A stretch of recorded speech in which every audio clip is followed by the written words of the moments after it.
Good afternoon, everybody, or morning, day, night, whatever. How's it going? I'm Dan, and today I'm going to show you guys how I built my new computer desk. In my last video, I built one that was orange, and as much as I wanted the design to work the way I wanted it to work, it just wasn't doing it for me. So I put my thoughts together, designed the table how I wanted it to be built, then I took that idea and made it work. And here are the fruits of my labor. I'm very excited about it. I'm very proud of it. Almost exactly how I wanted it to turn out, and I couldn't be happier with it. We'll also show you a kit that you can buy if you use the Philips Hues or any other RGB lighting. This whole office is set up with RGB lighting. And before we get started with today's video, as you know, building materials for this kind of stuff, like epoxy and stuff, are expensive.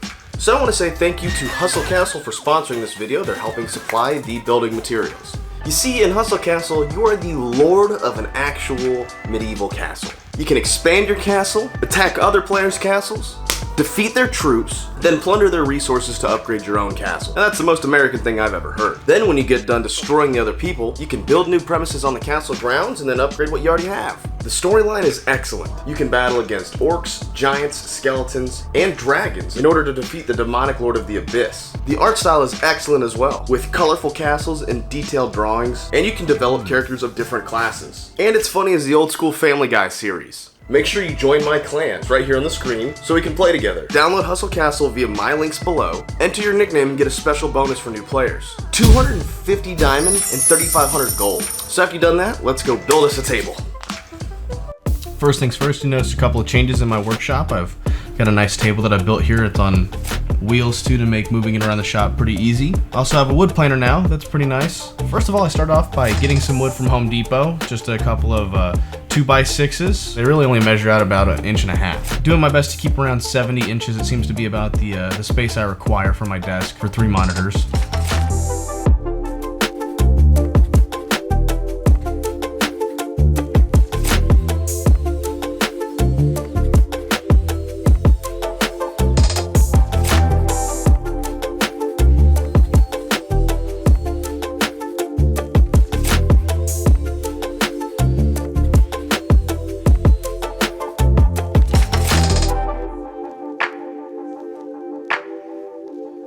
After I get everything cut to size, I get the planer all set up. Taking each board to the planer, I shaved off about an 1/8 of an inch at a time, which is about maxing this planer out every pass.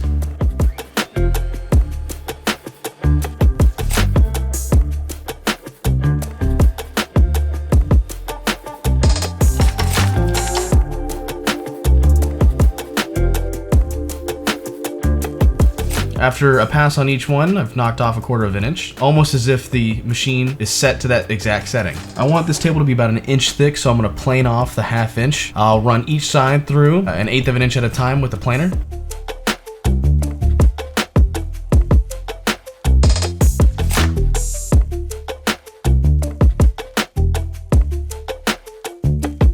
Now these boards naturally have a bit of a contoured edge, and I want them to butt up next to each other so they're nice and square. So I just ran each board through the planer on both sides until the bevel was gone. This left me with 5 very straight, planed boards that all butted up next to each other very well.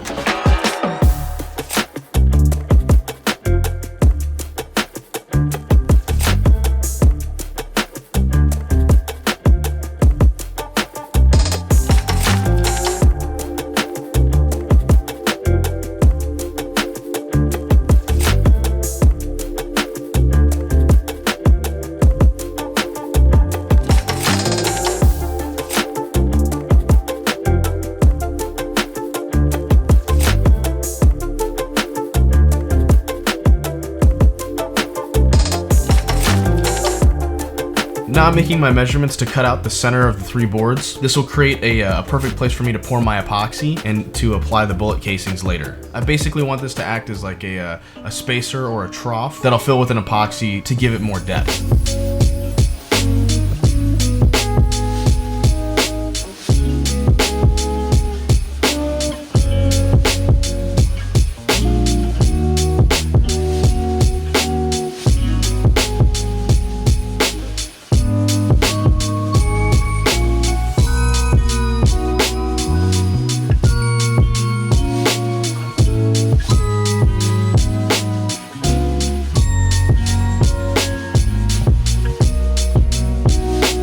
Now that I've got everything mocked up and it seems to be going the way I want it to, everything measures out to be exactly how I want it, it's time for me to commit to a stain. In my office, I've been using a lot of black. This black gel stain absorbs very fast on the wood. You don't need to leave it on for more than a couple of seconds, and you get a nice surface coat.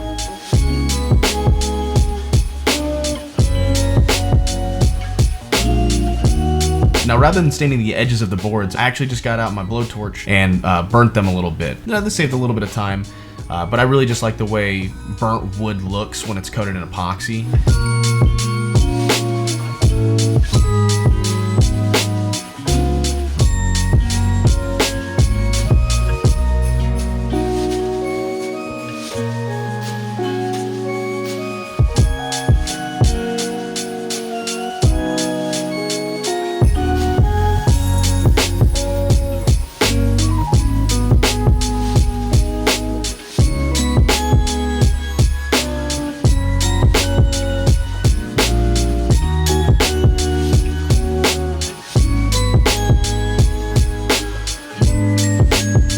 Now it's time for me to glue everything up. You know, watching wood glue is very fun. Basically just put wood glue in between everything and then clamped it together for about a half hour. Next, I went down to my local shooting range, picked up a couple of handfuls of brass. Normally I keep my brass and I repack it, you know, saves money and whatnot, but during the move, I can't seem to find any of my old brass. So I did want to keep the just shot look to it. A lot of people get the polished shells. I kind of wanted that used look to them. I didn't want them to look like fresh casings. So I ran them under hot water with a little bit of soap, like degreasing soap, kind of knock off that surface layer of dust so it wouldn't be floating around in the epoxy, but I still wanted to keep that just fired look.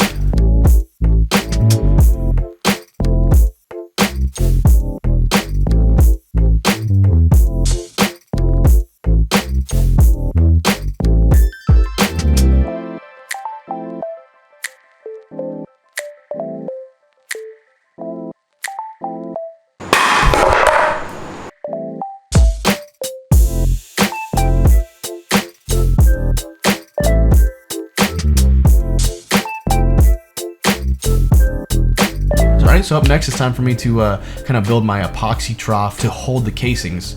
I wanted the casings to be as close to the surface as possible without actually poking through. That way the casings had a lot of depth to them as well. So I kind of just built this little trough using a spare piece of plywood that I laying around from one of my previous workbenches.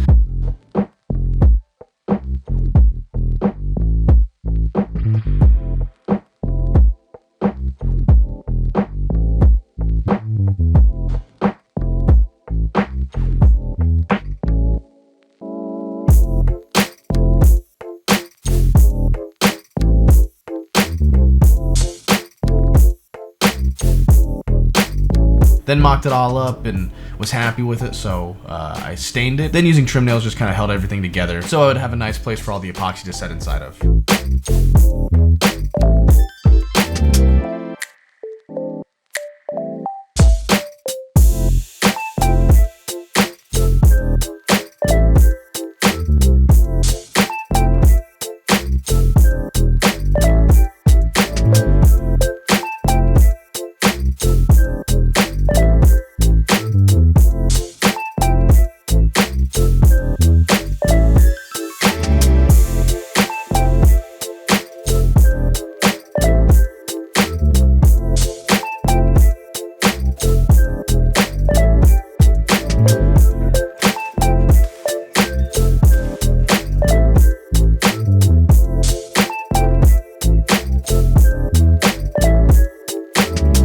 Now we're about to get a little weird here. So this is an idea of mine that I had that didn't exactly pan out. I think if I had executed this idea better, the idea was to trim off the bottom of the frame at a 45-degree angle, and then using chrome vinyl wrap that I picked up from my local wrap shop, Atlanta Custom Wraps, thanks Justin, was to create a mirror reflective surface so that way when I'm lighting the table, not only can I use the light strips to both light into the table, but when the light would hit this 45-degree angle, it would shine downwards. Now, I completely ruined this effect by using too diluted epoxy the light couldn't travel through and reflect down.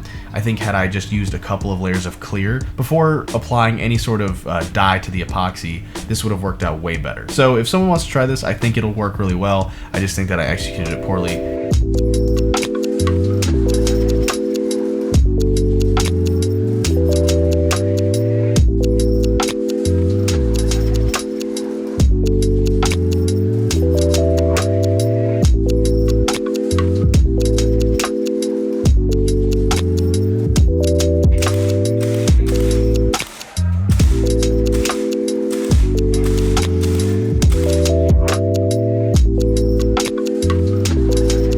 So some of these wood panels with the wood glue actually picked up some wood chips and sawdust. So I just hit it with a sander. Really ended up liking this weathered look. Rather than restaining it, I just hit it with a blowtorch and then hit with the sander again. And it really had this classy, nice, almost antique look.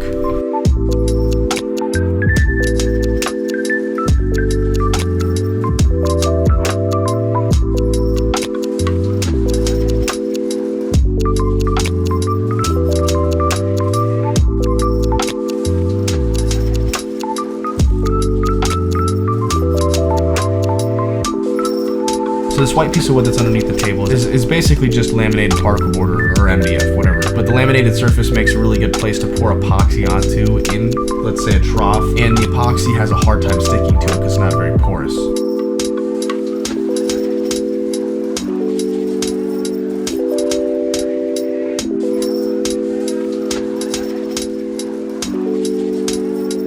So by putting this underneath my pouring area and using silicone caulk, I sealed up all the cracks and crevices where the epoxy could leak through to create a perfect place for me to pour my epoxy into.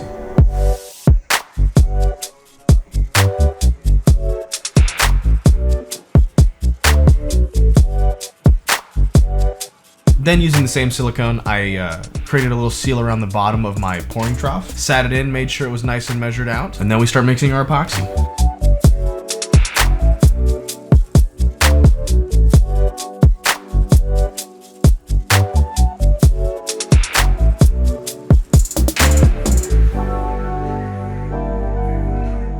One question I get a lot on Instagram and YouTube is what epoxy I use. I prefer using this West Systems epoxy. The pumps make it very easy to measure things out, and I've had a lot of good luck with this epoxy. However, it is absurdly expensive. It's easily twice as expensive as the next competitor epoxy. For a gallon, it's $200 with the special clear hardener.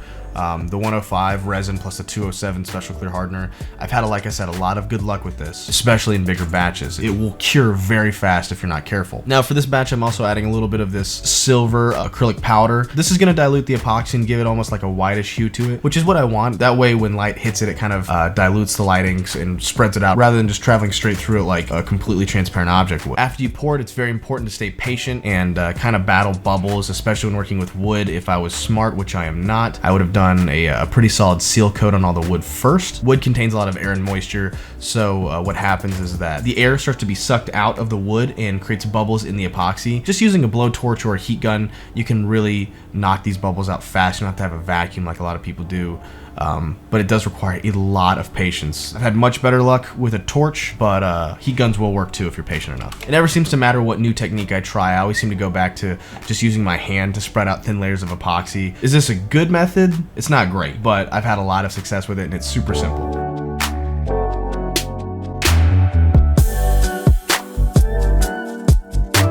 After I have my first thin layer of epoxy down, I start applying the bullet casings, just randomly spreading them as much as I can. Two things that I noticed that happened is since I had a variety of casings, 9mm, 40, 45, I found a lot of 9mm and 40 inside of a 45 casing. Did my best to separate them, but I still missed a handful of them.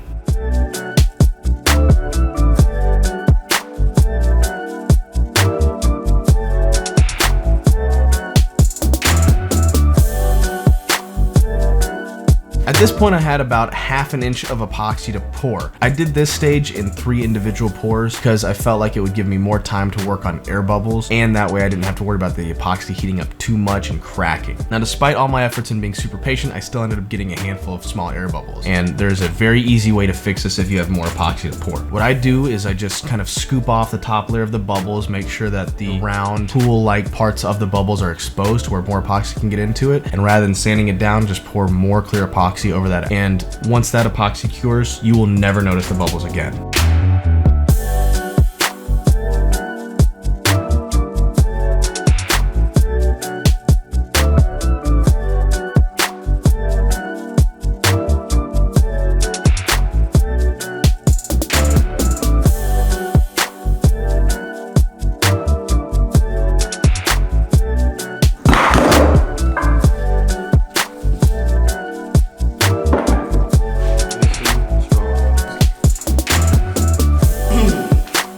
This is always the hardest part for me, is sanding down a perfectly coated mirror finish layer of epoxy. Just because it's so pretty, it almost hurts to start sanding it. Unfortunately, with a top coat, I usually have a ton of little bubbles with top coats and wood.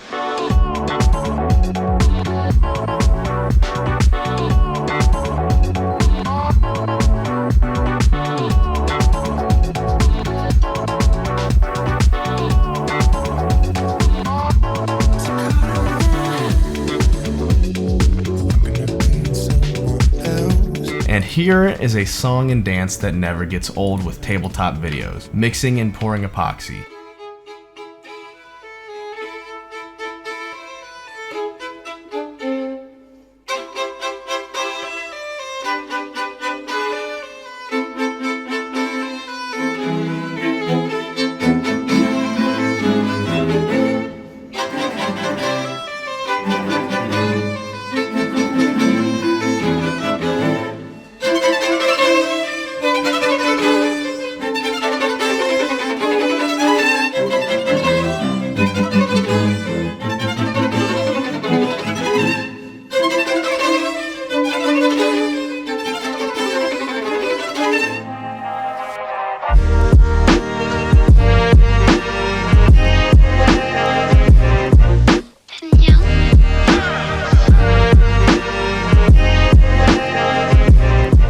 Off camera, I poured my last and final top coat. I did a wet pour, didn't barrier the edges, poured enough to where it would pool seamlessly on the top and then drip over the edge. The only downside to this is that the edges will require a little bit of sanding. But now that the top is nice and cured and hardened, I'm gonna flip it over on some towels because I don't want it to scratch my brand new tabletop. And just using a chisel as a pry, getting up in there as best I can, I'll just remove the laminate from the bottom of the wood.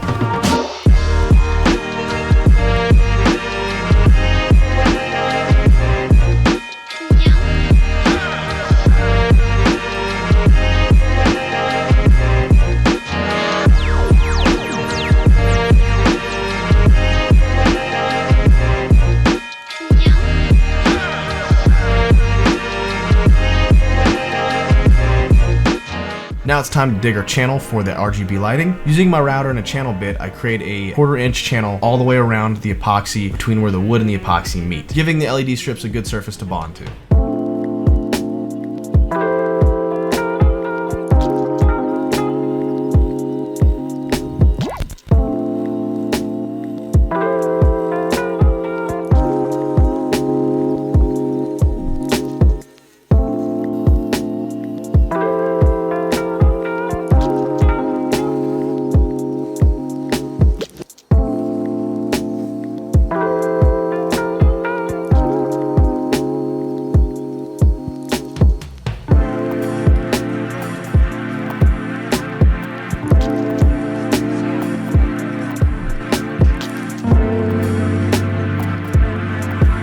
Now this RGB light strip will work with the Philips Hue, although it's not a Philips Hue product. There's an Amazon kit you can buy. It's $40 and it's 16.5 feet of RGB light strips. Sure, the LEDs aren't quite as bright or high quality, I suppose, as the Philips Hue. However, you do get 16.5 feet for $40 compared to Philips Hue. It's like 6 feet for $80. There's no way you can convince me that this is not a better buy, considering that it still works with the Philips Hue. My whole office is set up with the Philips Hue. I enjoy the Philips Hue product. They're just so freaking expensive that finding a cheaper alternative like this can really save some money. After that, it connects to your Philips Hue just like a Philips Hue bulb, and you can control it just like you would a Philips Hue strip or regular LED lamp.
And that is it. I hope you guys enjoyed the tabletop. I know that I'm super excited about it. I really enjoy lighting, and I really enjoy building things, and I really enjoy epoxy, so this was an excellent project for me. It came out looking fantastic. It's a desk that I can truly sit at every day and edit videos and answer emails and be absolutely content with it, knowing that there's the only one like it in the world that I made. So, thank you guys for watching, and I will see you guys in the next video.